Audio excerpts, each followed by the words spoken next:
October 17.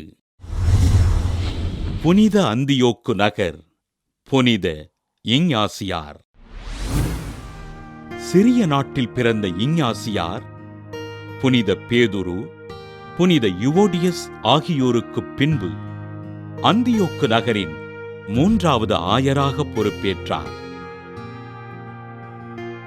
திருத்தூதர் புனித யோவானின் சீடரும் புனித பெலிகார்பின் நண்பருமான இவர் ஆண்டவர் இயேசுவின் வழியினில் வாழ்ந்து மக்களை வழிநடத்தினார்.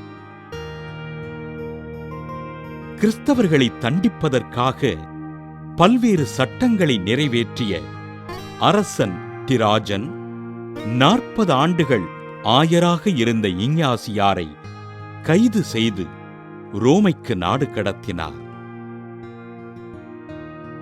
ரோமைக்கு இழுத்துச் செல்லப்படும் போது கொடிய விலங்குகளோடும் தொழுநோயாளிகளின் மத்தியிலும் தங்க வைக்கப்பட்ட இஞ்ஞாசியார் காவலர்களால் மிக கடுமையாக துன்புறுத்தப்பட்டார்.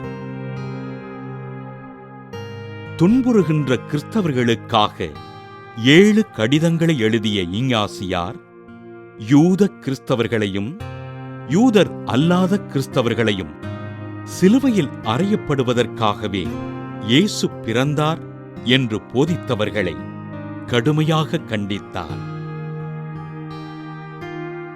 ரோமன் கத்தோலிக்க திருச்சபை என்ற வார்த்தையினை முதலில் பயன்படுத்திய இவர் ஆயர்களின்றி திருச்சபை இல்லை என்று கூறி தப்பறைகளுக்கு தெளிவான விளக்கமளித்தார். ஒழுக்கமற்று வாழ்கின்றவர்களுக்கு மருந்து நற்கருணை மட்டுமே என்று கூறி நற்கருணை ஆண்டவர் இயேசுவின் உடல் என்பதை மறுப்பவர்களிடம் எச்சரிக்கையாக இருங்கள் என்று அறிவுறுத்திய ஆயர் இஞ்ஞாசியார் கிபி 107ஆம் ஆண்டு ரோமையில் சிங்கங்களுக்கு இரையாகி தன் இன்னுயிரை நீத்தார்.